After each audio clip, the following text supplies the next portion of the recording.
Et bonjour encore. Et nous sommes reconnaissants au Seigneur de nous avoir accordé la grâce d'être présents pour un quête suivant. Lorsque nous ouvrons la parole de Dieu, nous remarquons, surtout au niveau des évangiles, non seulement la venue du Seigneur sur cette terre, mais de façon régulière, dans sa marche, les actes qu'il pose, plusieurs fois nous écoutons afin que s'accomplisse ce qui avait été dit. Et régulièrement, les choses qui étaient dites auparavant dans l'Ancien Testament ont trouvé pour la plupart leur réalisation dans la personne du Seigneur Jésus. Et concernant justement la question de notre salut, il est important de remarquer que cette question n'est pas née lorsque le Seigneur Jésus est venu sur la terre. Nous découvrirons en lisant notre Bible que le projet, n'est-ce pas, le projet d'amour était conçu même avant la fondation du monde. C'est quelque chose qui donne une importance toute particulière à la question. Une des questions qui a préoccupé Dieu avant la fondation du monde, dans l'éternité passée, est-ce que ça peut être une question de moindre importance? Je ne pense pas. Maintenant, lorsque l'homme a chuté, et nous en savons quelque chose, il s'est passé beaucoup de choses en rapport avec l'homme. Mais il nous arrive malheureusement de saisir très peu de ce qui s'est passé en relation avec Dieu. Et c'est généralement parce que la question qui est Dieu nous échappe.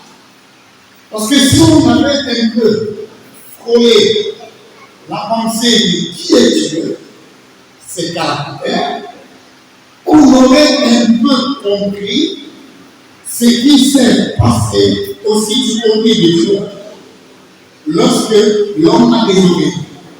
Et cette ignorance de qui est Dieu a des graves conséquences même dans notre compréhension, dans notre appréciation du plan du salut, du moyen du salut, de l'œuvre que le Seigneur Jésus a accomplie.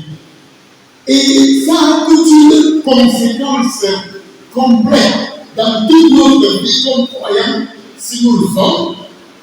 Et le cœur ne brûle pas souvent suffisamment comme Dieu souhaiterait voir les cœurs brûler. Parce que nous n'apprécions pas sous son angle la valeur non seulement de son Fils, mais la valeur du sacrifice de son Fils. C'est ce qui peut justifier que plusieurs croyants même n'arrivent pas à saisir l'essentiel de ce qui constitue leur salut. C'est pour cela que plusieurs jeunes sont même dans le brouillard. Tantôt, les gens pensent que leur salut est parce qu'ils ont fait une bonne et complète confession. D'autres pensent que leur salut, c'est parce qu'ils sont mis seuls à genoux et ils ont rédigé leur péché. Beaucoup de pensées. Alors que le Seigneur nous accorde la grâce pendant ces quelques jours, très peu, et le temps est vraiment précieux pour cette conférence. Vous allez remarquer, ça va à grande vitesse. Le sujet est si important et le temps est si court. Donc notre attention doit être soutenue. Et que le Seigneur nous donne donc de comprendre de nouveau, pour ceux qui celui-là enfant de Dieu, comment ce salut a été possible. Et qu'en écoutant cela, cela puisse de nouveau embraser nos cœurs pour le Seigneur Jésus. Et pour ceux qui ne le sont pas encore, c'est aussi une occasion pour eux. Et il y en a qui sont dans le doute. Oui, le doute vient parce que le fondement n'est pas connu. Mais pour ceux-là, il y a une parole qui aura pour but d'enlever le brouillard et de placer devant eux la parole de Dieu dans sa simplicité en relation avec le sujet de notre salut. Puisse le Seigneur nous accorder en ces quelques jours de l'aimer encore plus. Que cette croix soit pour nous toujours chère, comme nous l'avons chanté. Le temps est très limité, c'est pour cela que nous nous arrêtons ici et que le Seigneur nous accorde donc cette grâce. Merci.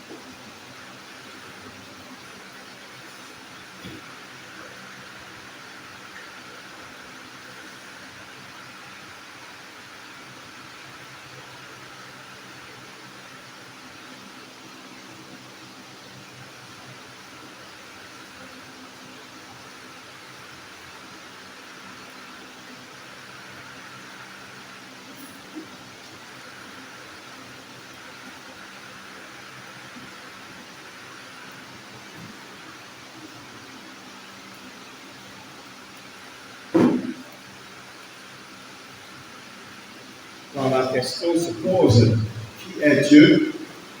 Peut-être, de prime abord, nous disons que ça c'est clair. Mais quand tu es face à quelqu'un qui n'en connaît rien du tout, ce n'est pas si facile que ça à expliquer. Même si on utilise le mot Dieu, les gens y attachent dans le monde entier, mais en particulier même dans le christianisme, pas mal de pensées erronées. Et beaucoup de pensées qui sont à la suite, donc liées au salut, proviennent d'une mauvaise compréhension de ce que Dieu est. Nous lisons Genèse 1 au premier verset.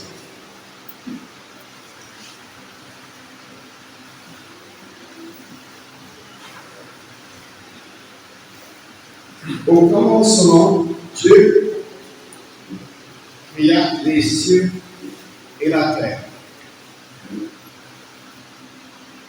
Ce que nous découvrons ici, c'est que ce Dieu est le créateur de toutes choses. Mais avant qu'il ne soit le créateur de toutes choses, il était déjà de toute éternité Dieu. Ce qui est frappant, ce n'est pas visible en français ni en anglais. En hébreu, Dieu est Elohim, ce qui est pluriel.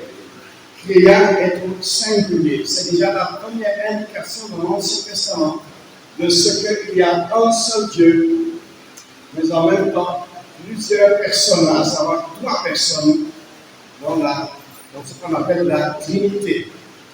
Dieu le Père, Dieu le Fils, Dieu le Saint-Esprit. Si on se pose la question, mais qui est ce Dieu et comment le connaître? Nous pouvons dire que nous le connaissons par ses actes et par sa parole. Son premier acte par lequel nous pouvons le connaître, c'est la création. Romains 1 nous le dit clairement que depuis le début de la création, sa divinité se discerne par ses œuvres. On peut dire, et on viendra certainement là-dessus, un acte qui dépasse même en grandeur, en imagination, la grandeur de la création. C'est l'œuvre que Dieu a accomplie, a fait accomplir sur la croix. Il dit, reviendra sans aucun doute. En dehors des actes par lesquels nous pouvons connaître Dieu, nous avons la parole de Dieu. Beaucoup se livrent à leur propre imagination pour savoir qui est Dieu. Les autres disent Dieu est le créateur de toutes choses. Il est celui qui est au-dessus de toutes choses. Il est éternel, sans début et sans fin. Tout ce que nous connaissons est limité dans le temps. Ça a un début, ça aura une fin.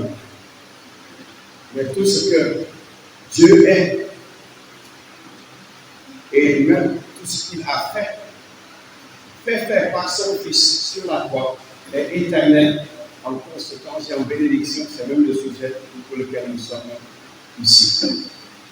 Alors, je voudrais lire dans les psaumes, psaume 66.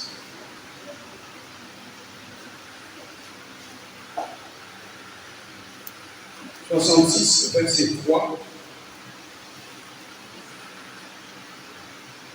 Commençons au verset 2. Chantez la gloire de son nom dans les glorieuses sa louange. Dites à Dieu que tes œuvres sont terribles. Le mot terrible que la traduction d'Ari utilise ici, ça ne veut pas dire effrayant, tel que nous utilisons le mot terrible de nos jours dans le langage courant, mais ça veut dire inspirant la crainte de Dieu, la révérence de Dieu, nous amenons à comprendre notre petitesse et notre néant même comme créature déjà, en dehors du péché. Notre petitesse devant Dieu. Mais je voudrais aussi lire dans le livre de Job.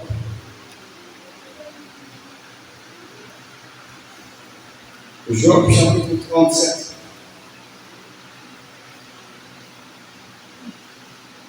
Dans les psaumes, nous lisons plusieurs fois que les œuvres de Dieu sont terribles, nous stimulent à la révérence et à l'hommage de ce Dieu.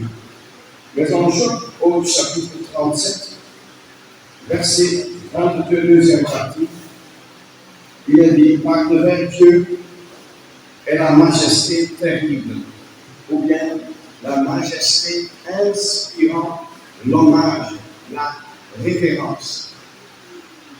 Et je voudrais accentuer ce point capital. Dieu est loin au-dessus de tout ce que nous sommes comme créatures, de ce que nous sommes comme pécheurs et de ce que nous pouvons nous imaginer. Et je voudrais surtout dire, il est trop élevé, trop saint, parfait en sainteté et en justice, pour que l'homme puisse faire un compromis avec lui. La base de toutes les religions et de toutes les déviations, même dans le christianisme, en ce qui concerne le salut, est la même base. Je dois le dire, ces dernières années, j'en suis beaucoup plus conscient. Est la même base que dans l'islam et dans le paganisme. L'homme fait quelque chose de mauvais. La divinité qu'il essaie de révéler n'est pas, ça ne plaît pas à cette divinité, et l'homme commence maintenant à faire quelques actes pour se mettre en règle avec ce Dieu. Eh bien, les musulmans le font en se tournant vers la Mecque, et ainsi de suite. Les païens le font en offrant des sacrifices aux idoles, et la vaste majorité des chrétiens essayent de couvrir les péchés commis en semaine en partant à la messe, en donnant des dîmes, en révérant le pasteur, ainsi de suite. Et c'est ainsi qu'on essaie de compenser ces mauvais actes, et sa culpabilité devant Dieu. Et sachons d'office que Dieu est incorruptible. Et s'il est juste et incorruptible, ça veut dire qu'une fois que j'ai commis un crime devant Dieu, je ne peux pas faire quelque chose pour remédier cela de la façon humaine. C'est un point de base nous tombons déjà avec le deuxième sujet que je ne veux pas davantage démarrer, mais comprenons que le Seigneur n'a pas pour rien amené les frères à commencer avec la question qui est Dieu. Et pour que nous puissions comprendre la suite, il est important de vraiment se réaliser que Dieu n'est pas corruptible. Il y en a qui, en semaine, commettent la fornication, le vol, le mensonge, et ainsi de suite. Tout est bien sur le dimanche, il parle en langue. Mais la Bible ne dit pas que de parler en langue, ou les dire, efface les péchés devant ce Dieu incorruptible dont nous avons que par devers lui est la majesté terrible, inspirant la révérence. Que nous puissions comprendre que pour que nous soyons en règle avec ce Dieu, il fallait autre chose. Nous allons arriver là. Mais comprenons qui est ce grand Dieu. Et en même temps, sachons que pour nous qui sommes par grâce rajoutée ici dans la salle, que nous pouvons connaître, nous connaissons ce grand Dieu d'éternité comme étant notre Père, Jésus-Christ. C'est une joie, une bénédiction, et c'est notre souhait que chacun ici puisse le dire.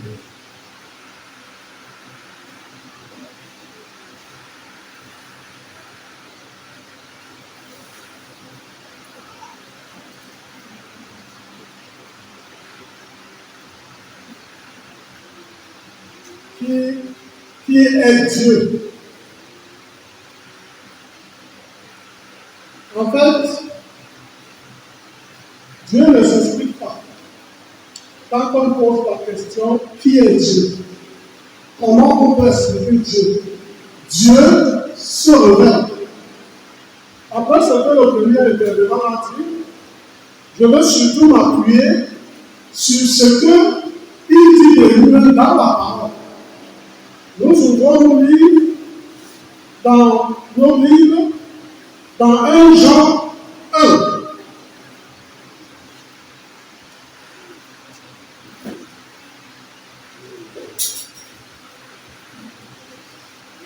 Dans 1 Jean 1, le verset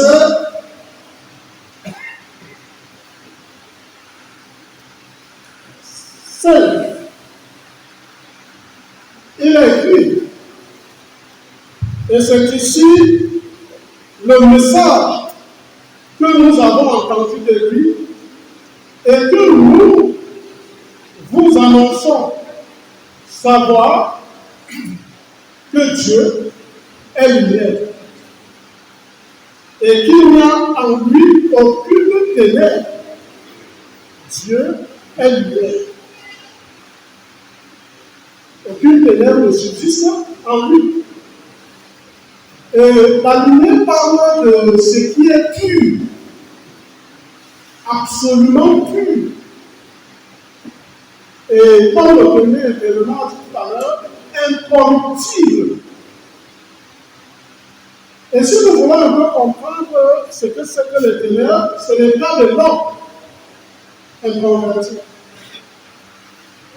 Jésus a dit, je suis la lumière du monde.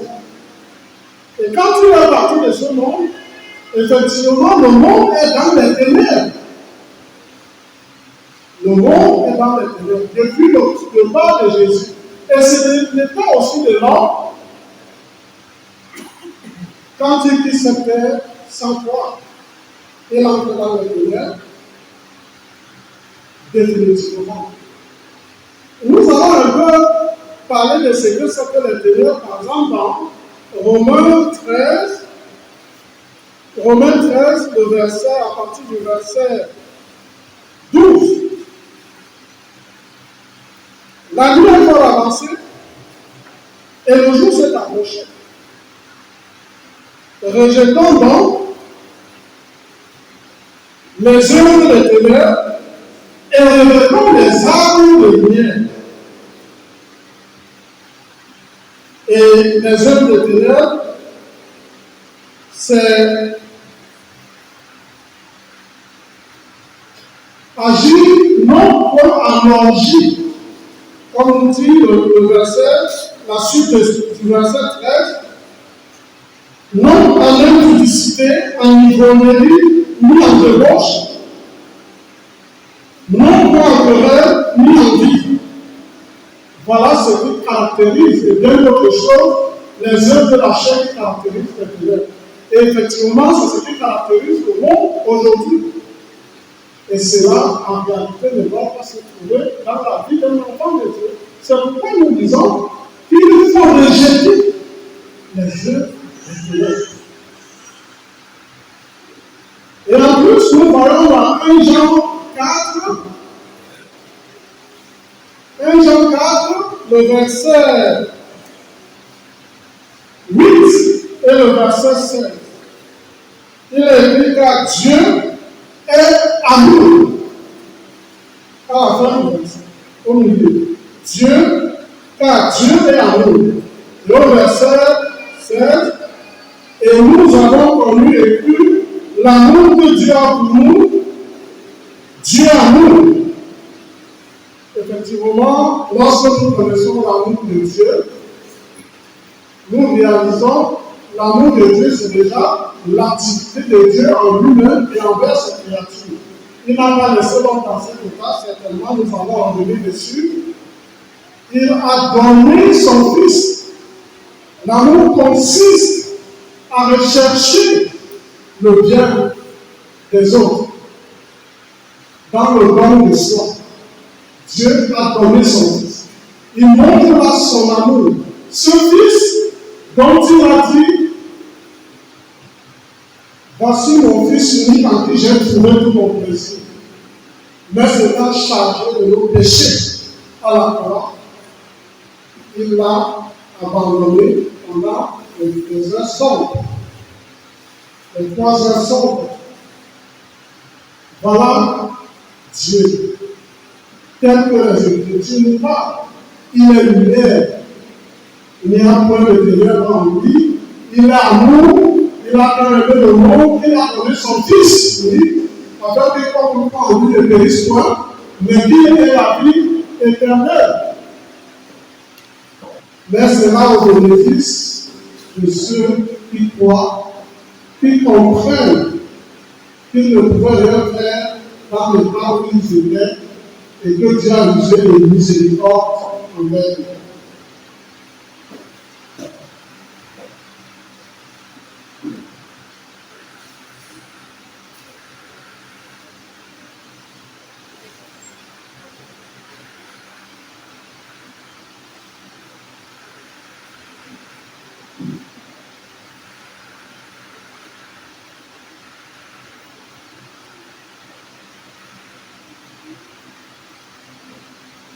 Nous avons entendu que Dieu n'est pas corruptible. On ne peut pas négocier avec lui, en relation avec le mal. Nous avons aussi entendu qu'il est le créateur de toutes choses. Et ce qu'il faut surtout comprendre, c'est qu'il est mon créateur. Et il est aussi le conservateur de toute vie. Ça veut dire que ce soit les rebelles, que ce soit les croyants. Et tout ce qui a vie est conservé par Dieu. Dieu est le conservateur de toute vie. Mais je voudrais toucher Dieu est amour. Dieu est saint. Dieu est juste. Et on va aussi ajouter Dieu est bon. En réalité, je me suis demandé un jour comment est-ce qu'on peut définir faiblement Dieu est saint. Je ressentais ça, mais je n'avais pas de mots pour exprimer cette pensée qui est sainte. À un moment donné, je me suis dit, peut-être que ceci peut effleurer la vérité. Dieu est d'une infinie pureté, sans possibilité quelconque de compromis avec le mal. Voilà comment j'essayais de frôler légèrement le plan de la sainteté. Il est une infinie pureté, sans aucune possibilité de compromis quelconque, même lié avec le mal. Cependant, Dieu aime faire le bien. Dieu veut le bien des autres. Dieu est amour. Dieu est bonté. Et nous allons comprendre bientôt quelle influence, quelle portée, quelle importance ces caractères de Dieu auront dans notre compréhension du salut. Et Dieu est juste. Alors, il y a une phrase de la Bible, il ne tient nullement le coupable pour innocent. Et ça veut dire celui qui aime tellement, celui qui a toute cette force de conserver la vie, celui qui est si bon, est aussi celui qui est juste et il ne tient nullement le coupable pour innocent. Dans l'ignorance des caractères de Dieu, on est en danger. Et dans une approche déséquilibrée des caractères de Dieu, on est en danger. Dieu est équilibré dans ses caractères. Il a montré sa toute puissance aussi d'un côté par la création, on a entendu. Nous allons voir, et on a commencé déjà à entendre comment il va montrer sa bonté, son amour, sa justice, sa sainteté dans la rédemption. Et ça, ce sera tout le sujet et que le Seigneur nous accorde la grâce d'être attentif.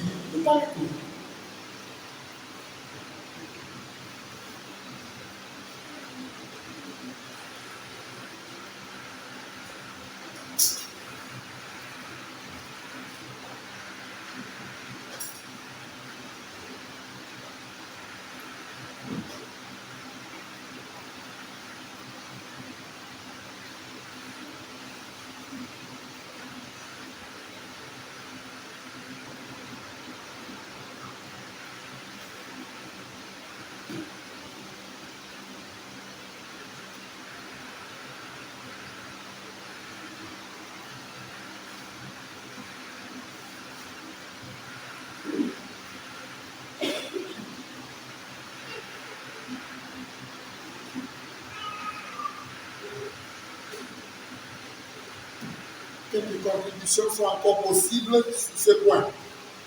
Marquez-le.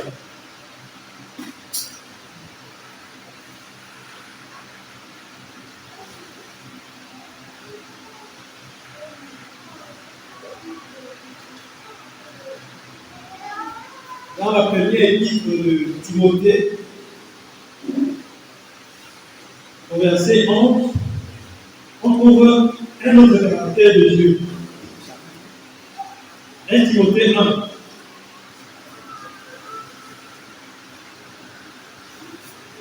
Suivant l'évangile de la gloire du Dieu bienheureux. Dieu est bienheureux. Il ne lui manque rien, mais il se plaît à donner toutes choses. Le bonheur est de donner. Comme la parole le dit, il y a plus de bonheur donner qu'à recevoir. Dieu aime donner. Et nous pensons que nous avons affaire à un Dieu qui aime recevoir, comme si nous pouvons le corrompre avec ce que nous lui donnons. Non, il a tout en lui-même et il aime donner. Mais il aime donner dans tout ce que nous avons déjà suivi. Et la première chose qu'il veut donc donner aux pécheurs, c'est qu'il réconcilie le pécheur à lui-même.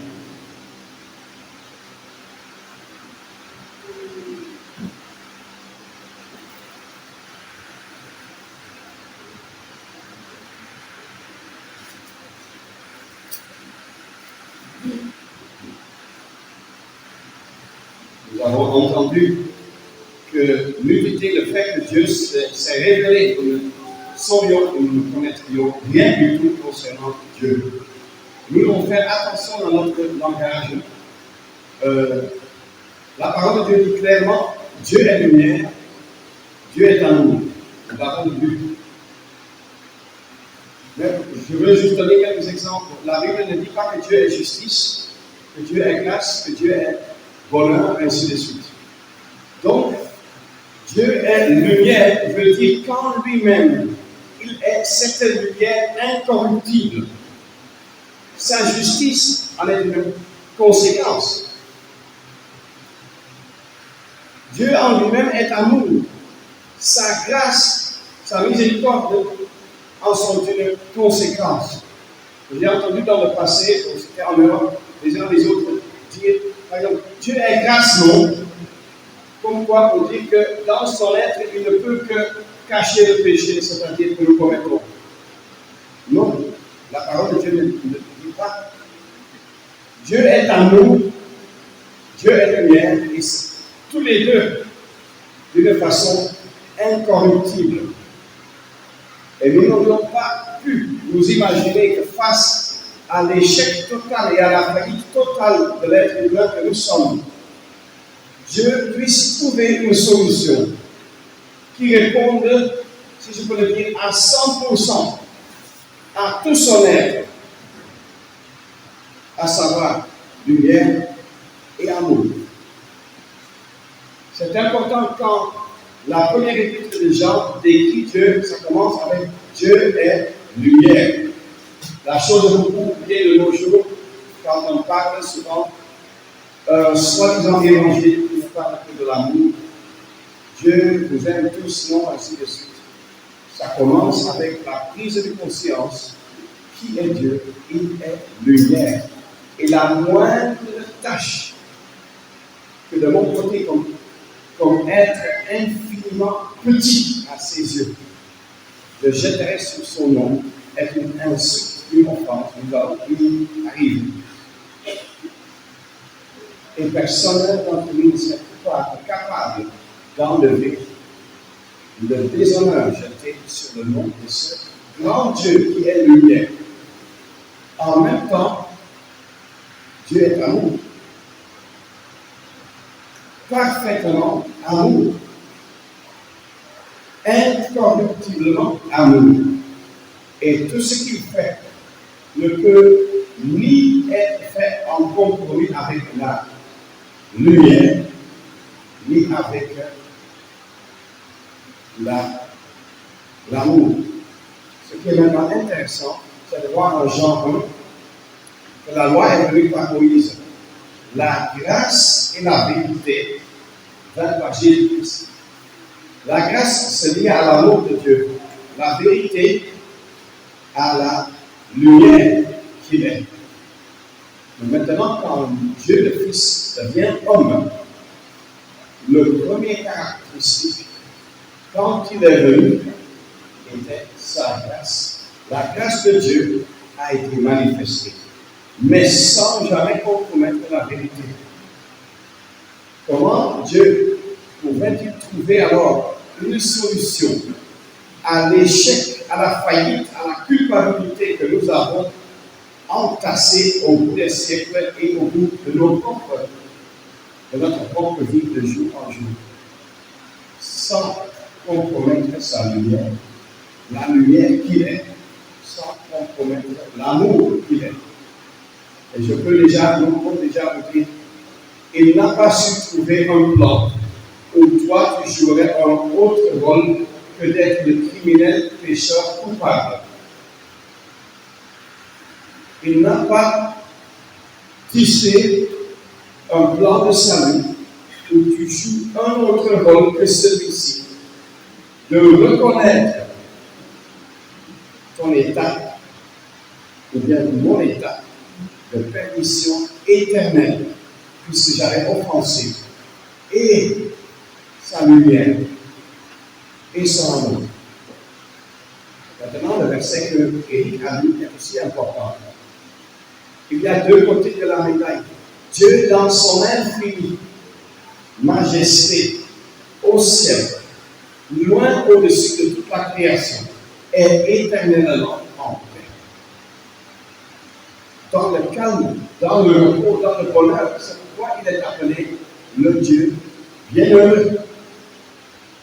Et d'un côté, nous ne pouvons même pas ternir son image comme si maintenant, à cause du péché dans lequel l'homme est tombé, maintenant Dieu est moins glorieux, Dieu serait moins glorieux, comme si Dieu serait maintenant moins lumière, moins amour, il reste parfait. Et ça ne change rien de l'autre côté de la médaille, notre responsabilité dans cette création-ci que lui-même a faite. Nous avons offensé, insulté ce Dieu. Quand l'homme de nos jours pense à ses péchés, sort seulement avec des traités et demande cela aux gens dans la rue, s'il comprend déjà qu'il est un pécheur, son plus grand problème, c'est que lui ne part plus au ciel mais en enfer. Mais ce n'est pas le plus grand problème. Le plus grand et premier problème, c'est que l'homme, étant si petit qu'il est, s'est imaginé pouvoir insulter en face le Dieu très saint. Je n'ai pas les chiffres en tête, mais il y a des milliards d'étoiles et je ne sais pas combien de planètes. Et il y a une seule petite planète dans toute la vaste création, appelée la Terre. Et c'est là-dessus que nous sommes. Quand tu es à côté d'un grand arc, tu te sens déjà petit. Quand tu es à côté d'une grande montagne, tu te sens encore plus petit. Quand tu te compares à toute la Terre, tu es moi, je suis toi, rien du tout. Et dans ce vaste univers, l'être humain, aujourd'hui plus de 7 milliards, s'est imaginé pouvoir se lever, se révéler contre ce grand Dieu d'éternité, ce Dieu qui est lumière, ce Dieu qui est amour, ce Dieu qui est plein de majesté, ce Dieu qui use de grâce, qui est bon, qui est juste, qui est vrai, et l'insulter en face. Et ensuite penser que maintenant, par quelques actes, par une légère sauce religieuse chrétienne, par un peu d'argent, corrompre les esprits. Pardon, corrompre Dieu. Je suis allé déjà plus loin. Je me rappelle comment une fois j'étais à l'extrême nord, c'était en 2006, et je faisais un tour vers Montpellier. Le long de la route, j'étais avec quelques frères, je voyais une sorte de construction avec un petit trou en bas. C'était joliment peint et j'ai demandé aux frères, ça c'est quoi? Ils ont dit que c'est un lieu où les païens offrent des sacrifices. Ils ont dit ok. Donc le marabout à un moment donné dit que tu as un problème, les esprits doivent être apaisés. Tu égorges ta chèvre, tu amènes la viande là devant le trou. Le lendemain, c'est parti pour revendre dans le ventre du marabout, mais toi, tu crois que c'est les démons qui ont accepté. Et maintenant, tu penses déjà que le problème est réglé. Là, j'ai dit à quelques frères, mais est-ce que c'est différent du christianisme de nos jours? On promet du n'importe quoi. Si le dimanche, on met 10 000 francs dans les collectes, je parle plutôt des dîmes, comme ça se fait ainsi de suite, on pense que déjà, la culpabilité est effacée. Et là, dans de tels cas, on comprend que le Dieu qu'on sert est le produit de notre propre imagination. Et c'est pour cela que nous devons comprendre que Dieu se révèle comme le frère a dit lui-même. Et le Dieu de la Bible n'est pas le produit de notre imagination, pour que notre imagination puisse avoir un rôle quelconque pour résoudre le problème grave que nous avons posé. Donc, le premier aspect est que nous avons offensé ce Dieu.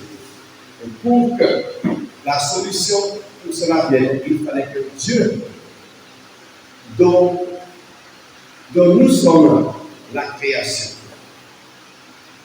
puisse trouver la solution. Je veux dire donc, Dieu n'est pas le produit de notre imagination. Nous sommes le produit de sa créativité divine et infinie. Et nous n'avons qu'à demander ce Dieu, comment il veut être servi. Et si nous voulons le servir alors que nous n'avons pas d'avant été mis en règle avec lui, ça ne va pas tenir. Quand tu achètes un appareil, ma femme est ce type de personne qui va lire le manuel du début jusqu'à la fin, et moi je suis très vite tenté de penser que je comprends déjà. Et c'est ainsi que l'un ou l'autre appareil est gardé par moi. Parce que l'usine qui a fait l'appareil donne des instructions et il ne doit pas ça pour rien.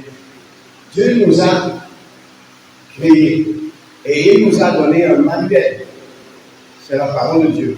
Et il n'a laissé rien à notre imagination sur la question qui il est, qui nous sommes devant lui, tant comme créature que comme pécheur en plus, et quel est le seul chemin pour être en rêve avec lui. Il n'a rien laissé à notre imagination.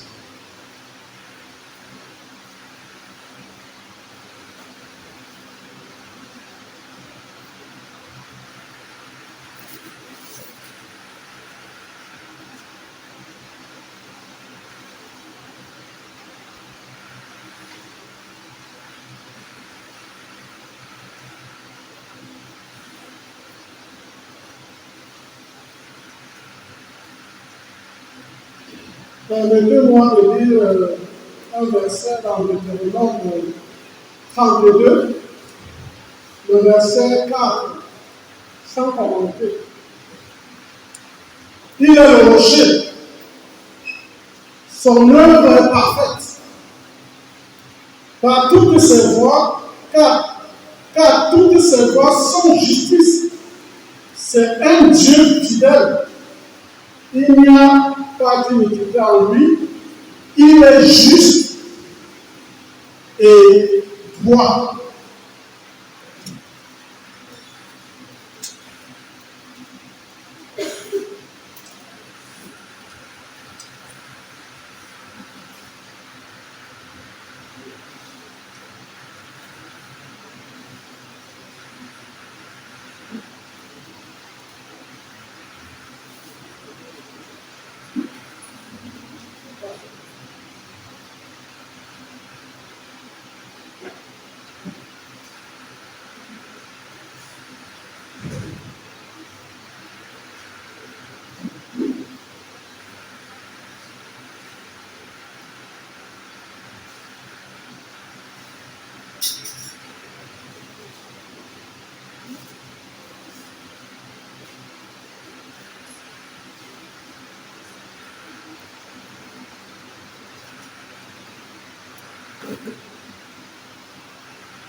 Maintenant, nous allons passer à l'homme naturel devant Dieu. Et selon que nous avons entendu, Dieu s'est révélé pour ne pas laisser à l'homme imaginer des choses et placer ça sur Dieu.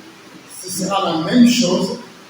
La meilleure chose, c'est que l'homme laisse le soin encore à Dieu de lui révéler comment il le voit. C'est cela le point dans lequel nous entrons maintenant, l'homme naturel devant Dieu.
Peut-être pour répondre à cette question, nous pouvons juste lire la parole qui seule peut nous donner la réponse.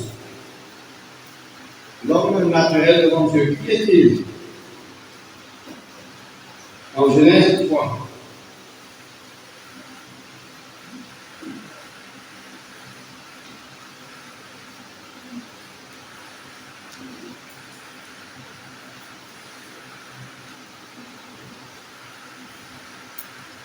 Nous savons que la chute a eu lieu, et au verset 7, les yeux de tous deux, c'est-à-dire Adam et Ève, furent ouverts et connurent qu'ils étaient nus. Et ils eurent ensemble des feuilles de figuier et s'enfirent des ceintures. Et ils entendirent la voix de l'Éternel Dieu qui se promenait dans le jardin au plein du jour. Et l'homme et sa femme se cachèrent de devant l'Éternel Dieu au milieu des arbres du jardin. Et l'Éternel Dieu appela l'homme et lui dit: Où es-tu? Au verset 13, et l'Éternel Dieu dit à l'homme: Qu'est-ce que tu as fait?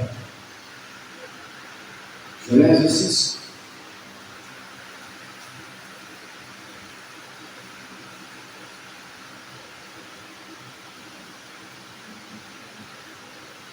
Genèse 6, verset 5. Et l'Éternel dit que la méchanceté de l'homme était grande sur la terre, et que toute l'imagination des pensées de son cœur n'était que méchanceté en tout temps.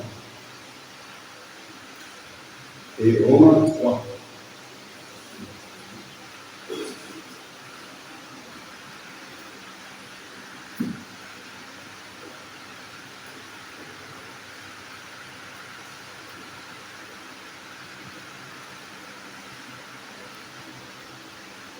Lisons à partir du verset 9.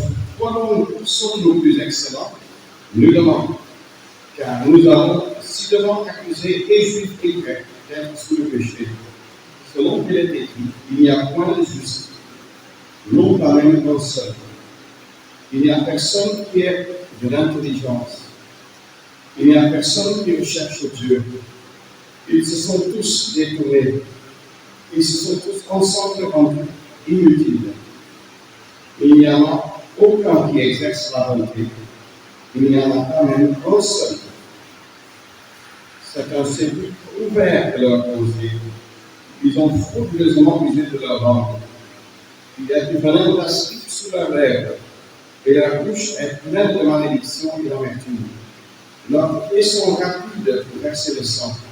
La destruction et la misère sont dans leur corps, et ils n'ont point connu la voie de la paix. Il n'y a point de crainte de Dieu devant leurs yeux.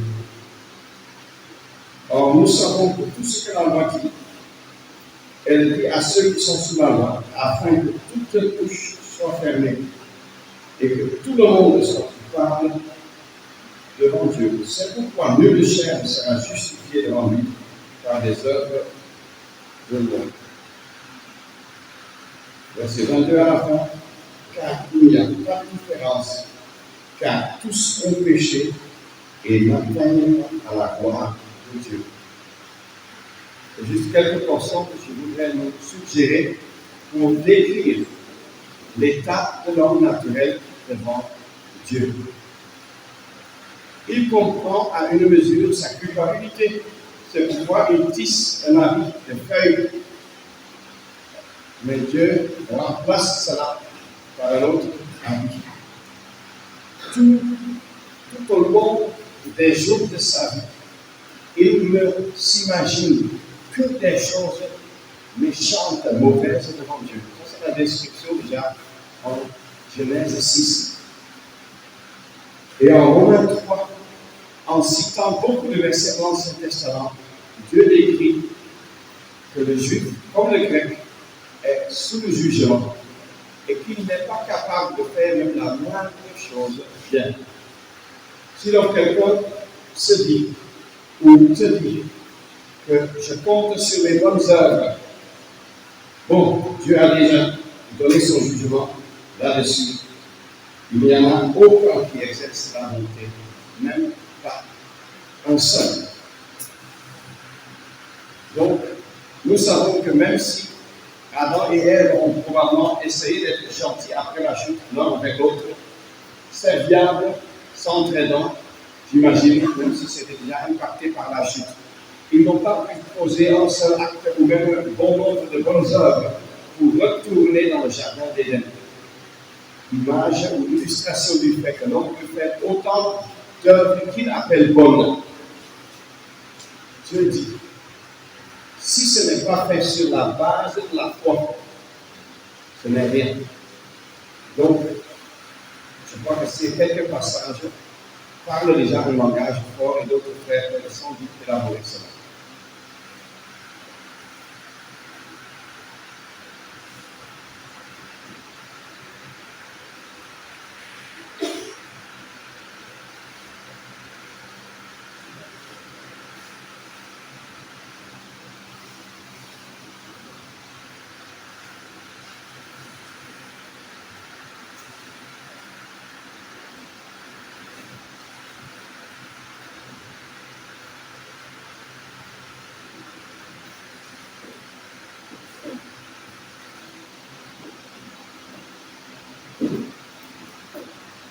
On va revenir dans Ésaïe 1.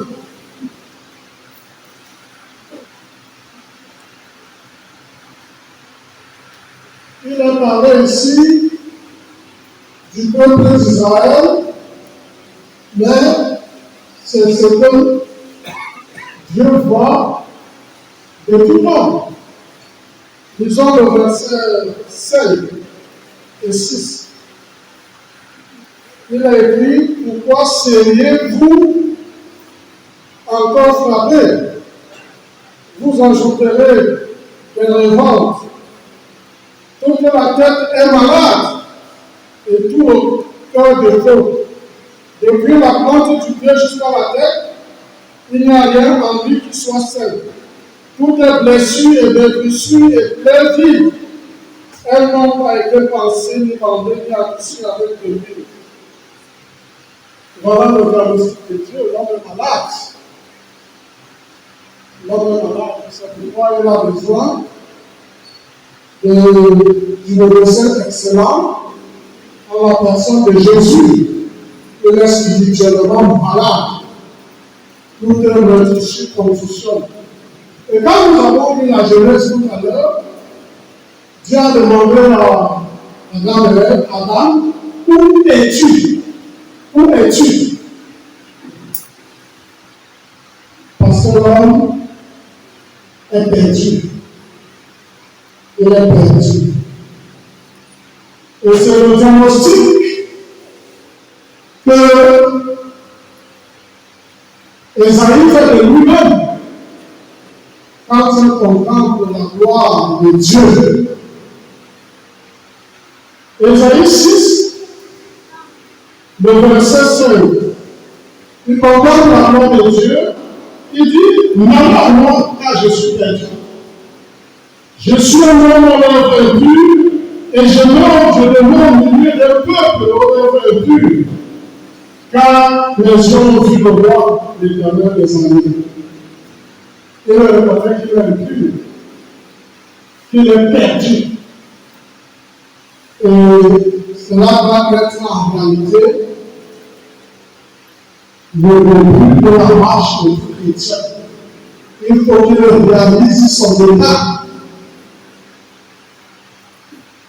Et nous disons aussi dans Luc 19, quand le Seigneur dit, dans Luc 19,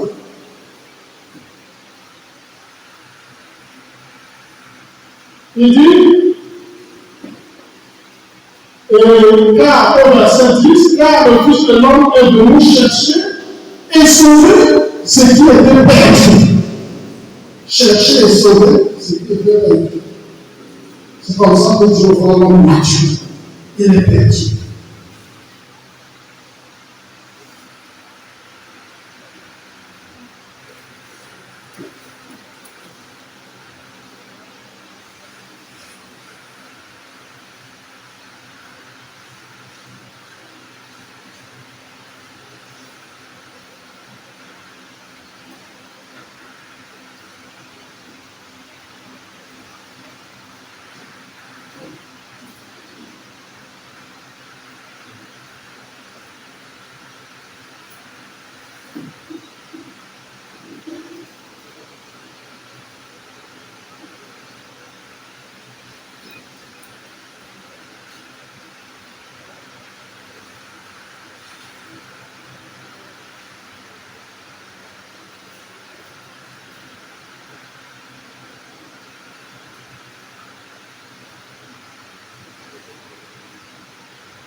L'homme naturel est un être que par amour, Dieu ne peut garder en sa présence.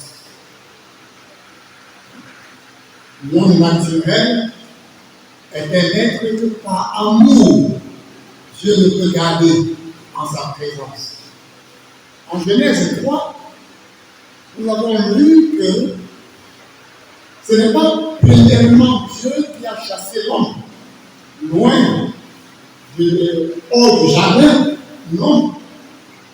L'acte de Dieu n'était pas au premier niveau. Au premier niveau, qu'est-ce que nous avons vu? Nous avons vu que l'homme et sa femme se cachèrent. Nous ne savons pas combien de temps l'harmonie, la relation douce, la relation paisible entre Dieu et l'homme a duré. Mais ce que nous savons, c'est que dès le moment où l'homme a désobéi, l'homme montre par cette façon de se cacher que dans l'état où il se trouve, il n'est plus à l'aise dans la présence du Dieu Saint. L'homme lui-même a montré déjà qu'il n'est plus à l'aise.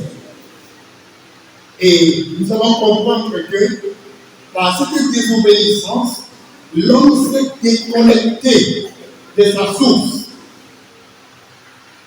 L'homme a brisé une relation qu'il y avait entre lui et son Créateur. Cette relation est brisée et l'homme se cache.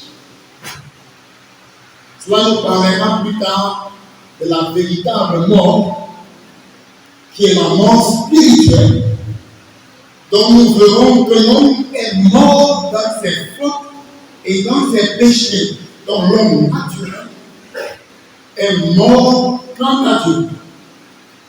Et c'est quelqu'un que par amour, Dieu ne peut pas garder près de lui.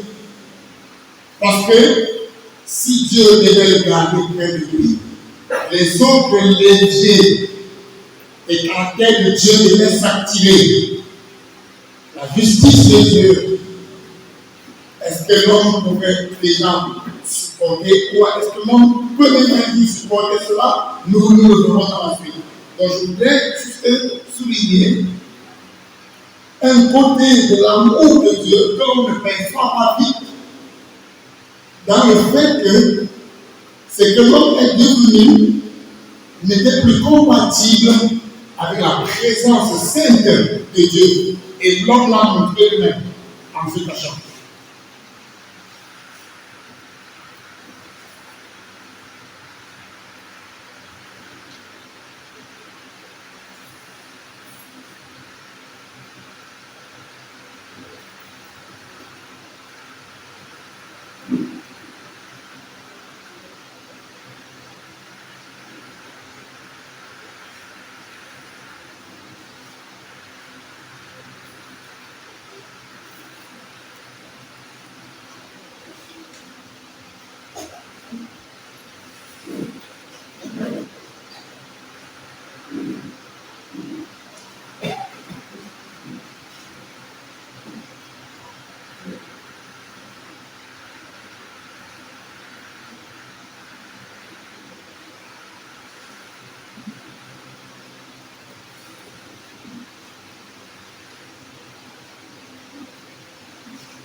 de nous ici n'a pas encore expérimenté le fait qu'il est esclave?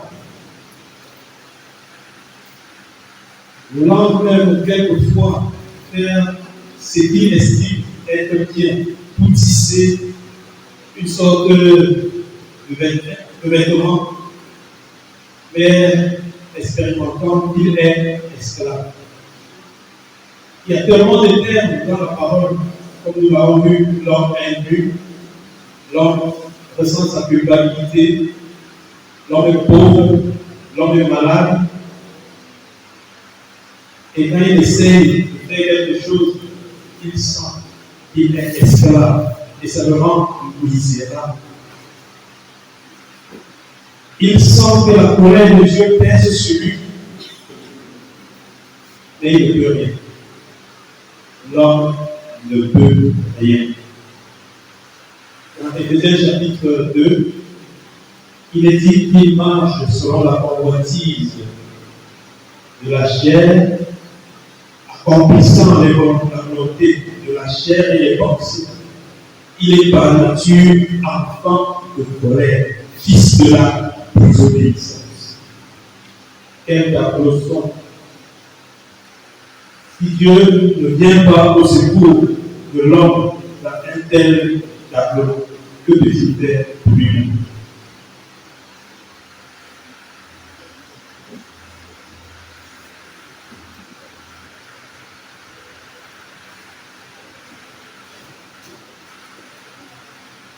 Ce qui est intéressant, c'est les actes coupables de l'homme. C'est presque partout, c'est rare de voir des gens refuser qu'ils ont fait des actes coupables, à des degrés différents. Mais d'accepter ce qu'on vient de lire en Éphésiens, qu'on est par nature mauvais, ça ne concerne plus seulement les actes.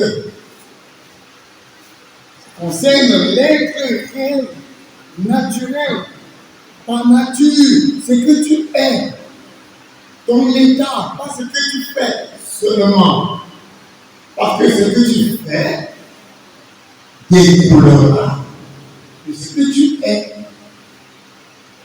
Et nous avons vu en Genèse tout à l'heure que de façon continue, la vie de l'homme naturel n'est caractérisée que par une chose, la grande méchanceté. C'est ce qu'on a vu en Genèse, avant le déluge.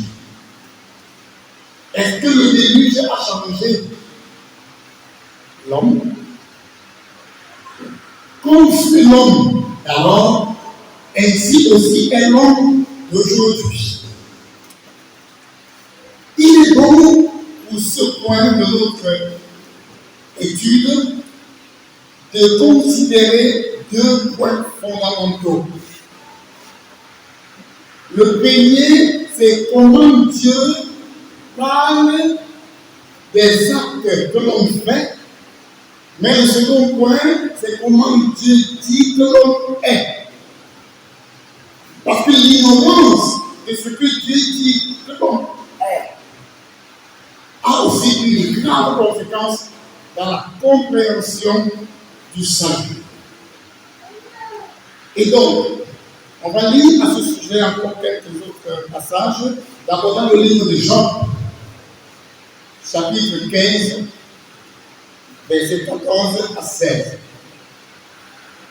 Jean, chapitre 15, versets 14 à 16. Nous lisons, qu'est-ce qu'un homme mortel pour qu'il soit pur?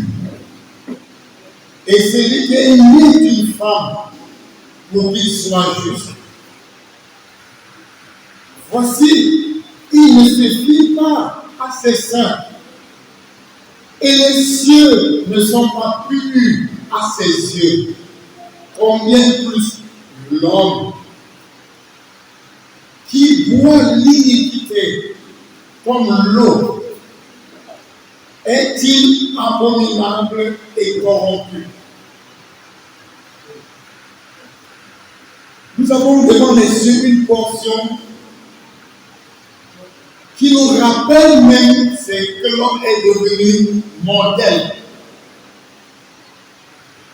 Et nous comprenons la mort est entrée par la désobéissance. Les hommes donc, et femmes sont mortels. Et qu'est-ce qu'il faut pour être impur? Qu'est-ce qu'il faut pour être injuste? Il suffit d'être né d'une femme. Le seul qui a échappé à la règle, c'est celui qui est né de la Vierge, selon la prophétie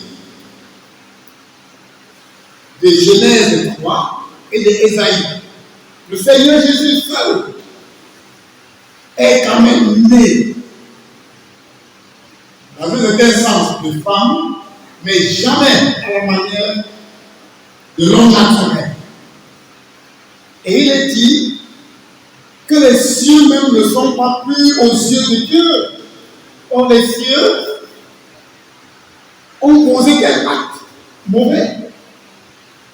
Et là, dans la suite, si Dieu nous fait grâce, nous verrons l'étendue même des conséquences de la désobéissance de l'homme. Ça va au-delà des limites que nous avons pu nous imaginer. Et Dieu déclare ici au verset 16, en relation avec l'iniquité, Dieu dit que l'homme naturel voit l'iniquité comme de l'eau. Il faut s'y attarder un tout petit peu. Et Dieu ajoute surtout que l'homme est abominable. L'homme est corrompu. L'homme est abominable aux yeux de Dieu. Et il est impur relativement à Dieu. Et l'homme est corrompu. Et il y a l'un des passages de Romains 3 qui est un extrait du psaume 14 que je vous encourage à ouvrir aussi. Parce que là, il y a quelque chose que nous allons souligner. Psaume 14.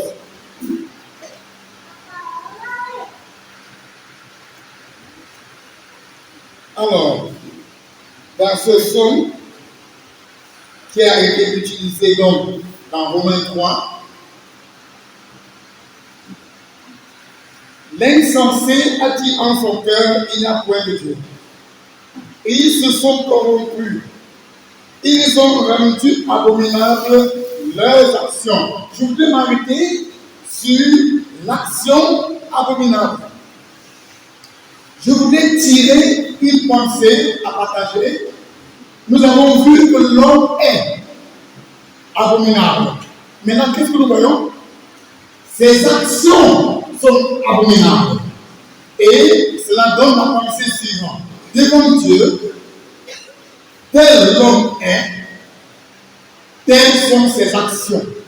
L'homme naturel, tel il est devant Dieu, telles sont ses actions. Est-il impur? Oui. Ses actions ne peuvent pas être pures. Est-il souillé? Oui. Ses actions ne peuvent ne pas être souillées. Ainsi de suite.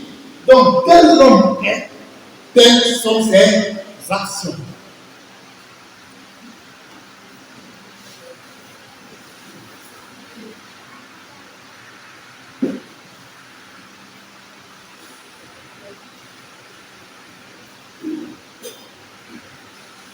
Je voudrais dire un mot par rapport à Genèse 3, mais avant, je voudrais proposer une lecture dans Jérémie 29, du verset 11 et 13. Car moi, je connais les pensées que je pense à votre égard, dit l'Éternel, pensez de paix et non de malheur, pour vous donner un avenir et une espérance. Si on peut s'arrêter là. Tout à l'heure, le frère a dit dans le livre de Genèse 3, comment dans le jardin d'Éden, l'homme n'a pas voulu écouter la parole. Lorsque Dieu s'est approché, lorsqu'ils ont entendu la parole, ils se sont enfuis. Parce qu'ils ont entendu, parce qu'ils savaient ce qu'ils avaient fait. Vous voyez bien le projet dans le mariage. Je vais donner un aperçu. Quand vous voyez, lorsque Adam s'est réveillé, quand Dieu a placé devant Adam la femme, c'est pour la première fois qu'Adam avait, il a dit l'os, mon os, la chair de ma chair. Ça n'a pas mis du temps. Vous voyez combien de fois, ça n'a pas mis du temps.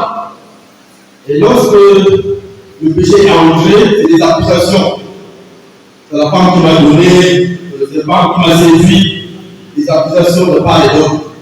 Mais pourtant, nous voyons ici, quand j'ai fait lire le livre de Jérémie, les pensées que Dieu a envers les siens sont les pensées de bonheur et non de malheur. Nous devons toujours rester, nous voyons toujours l'amour de Dieu qui cherche, qui a cherché. Où es-tu, mon voici? Pourquoi tu n'es plus à ta place? Parce que tu as entendu sa voix et que tu as vu. Alors avant, il n'avait pas su. C'est parce qu'il essaie de trouver de la place que le Seigneur lui a donnée pour écouter la voix des hommes. Que le Seigneur nous aide à comprendre une chose, c'est que Dieu a envers les siens que nous sommes des pensées de bonheur et non de malheur.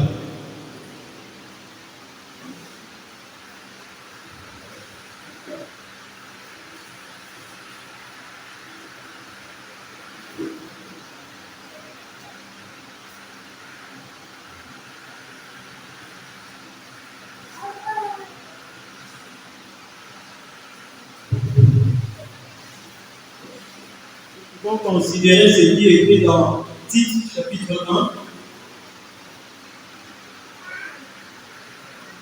à partir du verset 15 au milieu. Tite chapitre 1, au milieu du verset 15 et le verset 16. Pour ceux qui sont souillés et incrédules, rien n'est pur, mais leur entendement, leur conscience sont souillées. Ils professent de connaître Dieu, mais par leurs œuvres, ils le renient, étant abominables et désobéissants, et à l'égard de toute bonne œuvre, réprouvés. Il est vraiment important de prendre en considération ce que Dieu révèle de l'homme, comme nous sommes en train de le considérer. Un homme souillé et incrédule, pour lui, devant Dieu, rien de pur ne peut sortir. Même sa façon de percevoir et de juger les choses sont déjà souillées. Sa conscience même, sa façon de percevoir ce qui est bien est déjà tordue.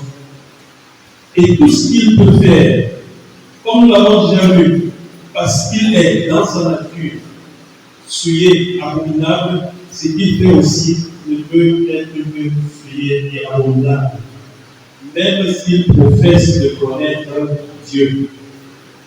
Il ne suffit pas de dire je suis sauvé, il ne suffit pas de dire je suis enfant de Dieu, et il ne suffit pas que les autres m'appellent enfant de Dieu. C'est une question très sérieuse pour simplement se contenter de ce qu'on pense de soi ou de ce que les autres pensent de nous. Et à l'égard de toute bonne œuvre, des telles sont reprouvées parce que la source d'une bonne œuvre devant Dieu vient de Dieu lui-même. Si on n'est pas réconcilié avec Dieu, si on n'a pas la grâce d'avoir le dit de Dieu en soi, il n'y a rien de bon qu'on puisse produire.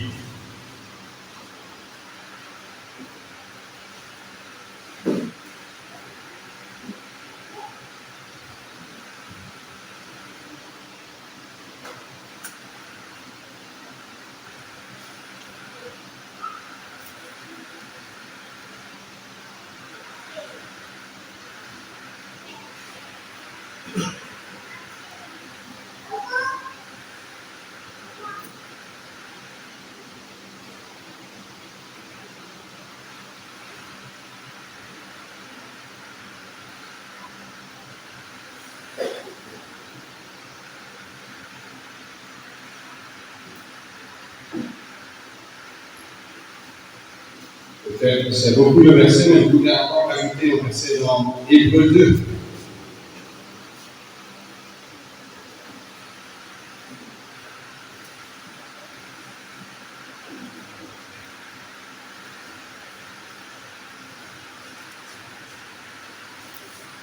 Hébreux 2, pour la bonne compréhension, commençons au verset 14. Puis donc que les enfants ont eu part au sang et à la chair, lui aussi semblablement y a participé, afin que par la mort il rende toute puissance celui qui avait le pouvoir de la mort, c'est-à-dire le diable. L'importance maintenant c'est le verset 14 ou le verset 15. Et qu'il délivra tous ceux qui, par la crainte de la mort, étaient pendant toute leur vie assujettis à la servitude. Donc, nous avons déjà vu que l'homme est perdu. Cela veut même dire quoi? Cela veut dire qu'il a perdu le lien, si je peux le dire, de communion avec Dieu. La relation avec Dieu, la communication avec Dieu, choisissant de vivre ici-bas sans son Dieu, sans être en paix, ou bien selon le Nouveau Testament, réconcilié avec ce Dieu. Il va aussi passer toute l'éternité loin de ce Dieu. L'homme est perdu. L'homme est mort, comme Éphésiens 2 nous le dit. Mort dans ses péchés. C'est intéressant de voir dans le Nouveau Testament, on n'a pas le temps de lire tous ces passages, mais que la Bible parle du pécheur comme étant mort et vivant à la fois. Mort dans le péché, vivant dans ses péchés, dans ses convoitises, se plaisant dans le mal comme le corps qui roule tout le temps dans la roue. Et la Bible appelle ça, cet état devant Dieu comme étant la mort. C'est comme les gens qui courent dans le quartier, vers les bars, vers les filles et vers, je ne sais pas, vers les drogues et ainsi de suite, vers le mensonge, vers la corruption. Liste interminable. Ils pensent qu'ils vivent. Oui, ils vivent comme le corps qui se roule dans la roue. Mais Dieu appelle ça la mort. La séparation avec la relation vivante avec Dieu, c'est la mort. C'est pour cela que la Bible ne parle même pas tellement de la mort éternelle pour un tel, mais plutôt de la deuxième mort, qui est la mort éternelle. C'est-à-dire la deuxième, l'état éternel où on sera éternellement séparé de Dieu, sans possibilité de recevoir la vie. Nous avons aussi vu que l'homme s'est corrompu, pas seulement qu'il pose des actes corrompus, mais qu'il s'est corrompu en s'éloignant, en se détournant de Dieu. Il est devenu une créature corrompue. Quand on parle de corruption, ça veut dire que le plan initial n'est pas respecté, mais plutôt détruit. Le plan initial, on trouve ça déjà en Genèse 1. L'homme a été créé à l'image et à la ressemblance de Dieu. L'homme, par ses péchés, a détruit l'image et la ressemblance de Dieu qu'il devait porter. Alors, nous avons aussi parlé de ce que l'homme est esclave. Et je voudrais juste encore dire, l'homme est esclave de quoi? Nous avons lu en Hébreux 2. Pendant toute leur vie, assujettis à la servitude par la crainte de la mort. L'une des choses auxquelles l'homme naturel est soumis comme un esclave, c'est la peur de la mort. Et je crois qu'on peut bien dire que ce n'est que le croyant qui fixe des regards sur le Seigneur Jésus, qui peut comprendre que ce que 1 Corinthiens 15 dit, où est au mort ton aiguillon? Mais aucun incrédule ne peut le dire. Ils s'endorment dans leur pensée religieuse, que ce soit dans le christianisme ou ailleurs. Mais la crainte de la mort est l'un des éléments auxquels l'homme naturel est assujetti, donc dont il est esclave. Un autre point, c'est qu'il est esclave du diable, de l'ennemi de Dieu. Et même l'homme le plus religieux, en veste et cravate et je ne sais pas quoi, comment il vient à la messe. S'il n'a pas réglé ce problème, s'il n'a pas laissé Dieu régler ce problème, alors il est toujours esclave du diable. Et c'est une question qu'il faut peut-être se poser, aussi poser à ceux qui nous abordent. Combien de fois faut-il être baptisé pour enlever la culpabilité? Et là, les gens commencent à rire. Même si tu te laves 100 fois par les eaux du baptême, ça ne change rien. Combien de fois faut-il aller à l'église? Quel titre d'honneur faut-il avoir pour que Dieu dise que maintenant tu es déjà dans un état acceptable? Tout cela, c'est des idées répandues. Quand on dit à n'importe quelle prostituée qu'elle est perdue, même un pasteur non-croyant peut approuver, oui, ça ne va pas. Mais quand on dit que la même mesure s'applique au pasteur non-croyant, à l'ancien, à l'apôtre, au révérend, alors la Bible dit clairement qu'il est toujours esclave du diable. Le diable n'a pas seulement les gens de Sodome et Gomorrhe, mais aussi les gens dans la religion, dans son pouvoir. L'homme est aussi esclave de ses propres péchés au pluriel, de ses actes. C'est-à-dire, ses actes sont comme la drogue pour lui. Il ne peut que continuer à le faire. Ça lui plaît. Mais l'homme est aussi esclave du péché en lui, c'est-à-dire de la chair. C'est une racine qui ne peut que produire, et nous allons revenir là-dessus, certainement. Toute la solution pour cela devait venir de Dieu. Et nous devons déjà nous rendre compte qu'il fallait une solution pour tous mes actes corrompus. Et mes actes corrompus ne veulent pas dire les actes que mes confrères, c'est-à-dire les hommes, les êtres humains autour de moi, jugent comme étant méchants. Il faut. Chaque acte avec lequel je n'ai pas honoré Dieu est un péché. Chaque pensée, chaque motivation à l'intérieur, chaque acte, chaque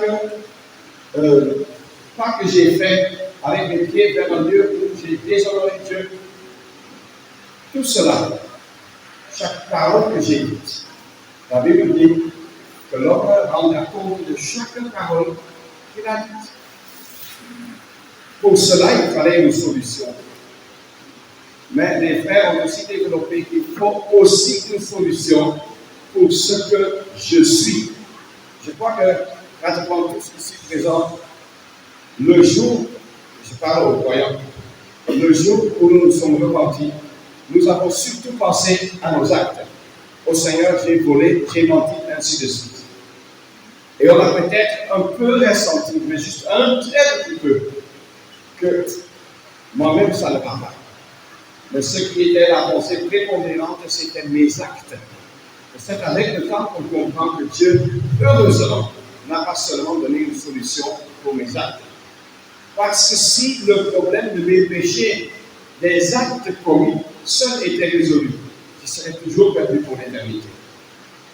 Parce qu'il y aurait toujours en moi la source de la corruption que la parole de Dieu appelle le péché au singulier en moi. ou bien la chair. Nous allons probablement encore revenir là. Il fallait une solution pour les deux. Et Dieu n'a pas eu la même solution pour les deux problèmes, mais il a eu la solution. Et les deux sont liés au Seigneur Jésus-Christ, comme nous le verrons. Et sachons qu'il s'agisse de ce que je suis en moi-même, comme être humain pécheur, ou bien qu'il s'agisse de ce que j'ai fait, j'ai commis. Il fallait que la solution vienne de Dieu. C'est comme l'homme qui se trouve dans le marécage. On a souvent pris cet exemple. Il y a eu des anciennes histoires où quelqu'un essaye de se tirer par les cheveux hors du marécage. Même les enfants comprennent que ça ne va jamais marcher. Il faut quelqu'un qui se tienne sur la terre solide et te tende la main.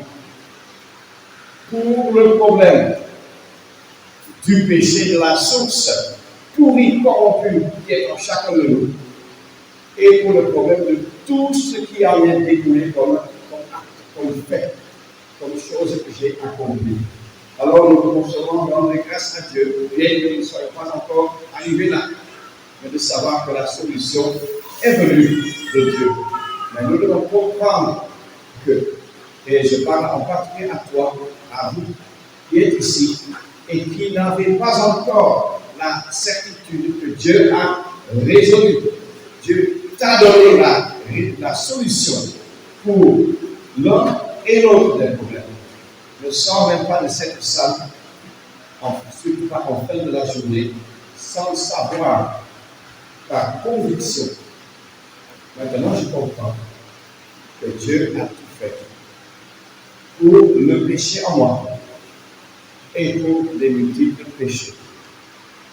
Et on rendra seulement grâce que l'homme naturel étant complètement foutu, corrompu, impur, souillé devant Dieu, Dieu ne nous a pas voulu. En Genèse 3, il aurait pu tout détruire, tout, et recommencer ailleurs.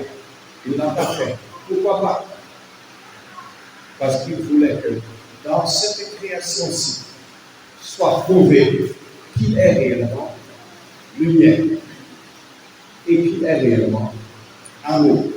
Et il l'a prouvé au comble sur la croix en donnant son Fils dans la place, dans le lieu qui t'appartenait, qui m'appartenait. Le lieu des ténèbres, loin de la face de Dieu. Sachons donc qu'il fallait que Dieu agisse en vue de l'état de l'homme naturel.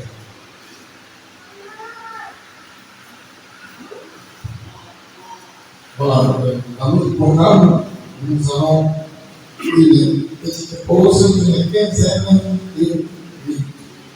Voilà, 15 minutes de pause. Concise, pas de balade à tout, comme on a appris ce matin.